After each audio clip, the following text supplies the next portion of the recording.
Okay, so it started in 1985. And there was no mission statement, vision statement, core values, any of the kind of stuff that we talk about in the nonprofit world, but there is now. So therefore, I will read to you the sort of mission statement of AS220, which is what we sort of guide ourselves with 23 years later. We, the citizens of Rhode Island, associate ourselves for the purpose of providing a local forum and home for the arts through the maintenance of residential and work studios, galleries, performance and educational spaces. Exhibitions and performances in the forum will be unjuried, uncensored, and open to the general public. Our facilities and services are made available to all artists who need a place to exhibit, perform, or create their original artwork, especially those who cannot obtain space to exhibit or perform from traditional sources because of financial or other limitations. One of the, I forgot what I was going to say there, so I'm just going to move on with my list.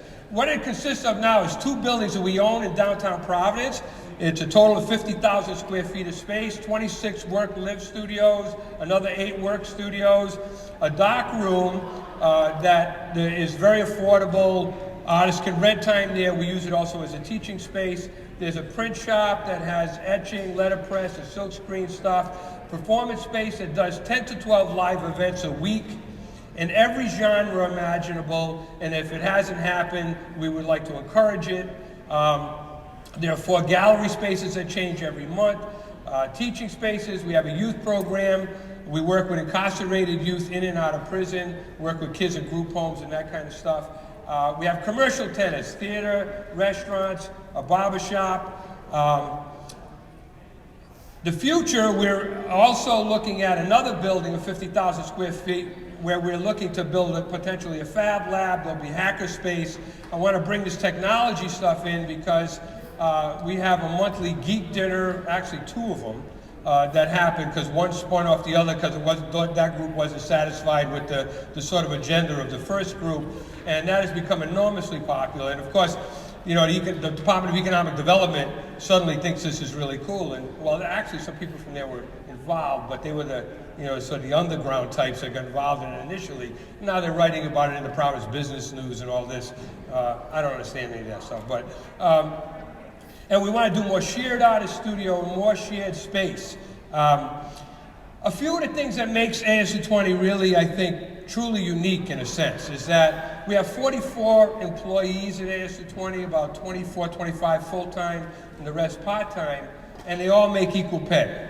So I'm the founder of AS220, but we have an equal pay policy that has been defended over the last 23 years and is continued to maintain. And what does it do? I mean, there's an enormous amount of ownership in AS220 and all of its program by the people that participate there or by the people who work there. And primarily, they can't use that line, he makes all the money and I do all the work. They have to sort of come up with other beefs, which they do, believe me. There's a lot of shit that happens. But so the equal pay policy is one of the things that I think helps make AS220 unique and has helped build the kind of trust in the community that helps it to keep growing and absorbing new participants. The other thing, of course, is this unjuried, uncensored idea, which almost seems like a no-brainer. And yet, when you look around, you find that it's actually quite real. And it poses enormous challenges to an organization that has somehow, oddly enough, organically become popular and recognized nationally and even worldwide. To the extent that just for our performance space, it only seats about 200 people, we get about 200 requests a week from all over the world for people that want to participate or present at AS220. And the job and the role of the staff at AS220 is to be accommodating. So how we manage to accommodate people with that kind of request and all that, we can talk about that later in some detail and how those policies are implemented. And I think another element of AS220 is it's kind of the eclectic nature and the accessibility. I mean, it truly is an accessible place. And if we can't, not only have we incubated artists in our space and performers, we've incubated organizations that we gave space to. So other really prominent organizations in Providence, like the Black Repertory Theater or Youth in Action, and now I think called College Visions. We give them space, we give them technology, we give them counsel on how to help develop their organization. And 2 of those places are already going to own their own spaces and continue to do great work and inspiring work. Another thing about AS220 is that the traditional or classic programs of AS220, which is the performance-based galleries, live work studios, and that kind of stuff, to distinguish that between that and the youth activity, which is only 10 years old. The traditional operations of AS220 are about 95% operated on earned income. Now, by most standards in the nonprofit world, that is pretty extraordinary. And the other 5% is very predictable income in that we have an annual event called the Fool's Ball. We know exactly what that's going to generate pretty much. We have an annual fund drive.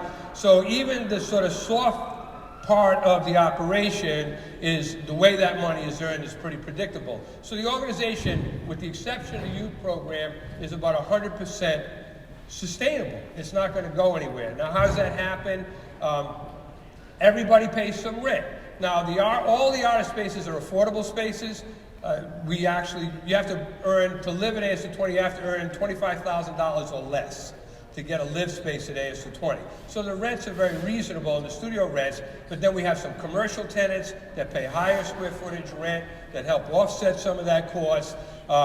You know, we actually don't make any money at our performances. We take $75 and give the rest to the artists. Very rarely do we do guarantees, but on occasion we do if we think that it'll support itself. We have a bar and a liquor license that we run that generates a profit that helps subsidize the performance space and the gallery spaces. And we have all of these other commercial tenants, like I said. So there's a whole variety of ways, and I'm not including them all, that we help sustain this program, but it's definitely not going anywhere. Okay, and I think that's one of the more remarkable things. Where else should I go? Usually I do question and answers and open it up and you get more information from this.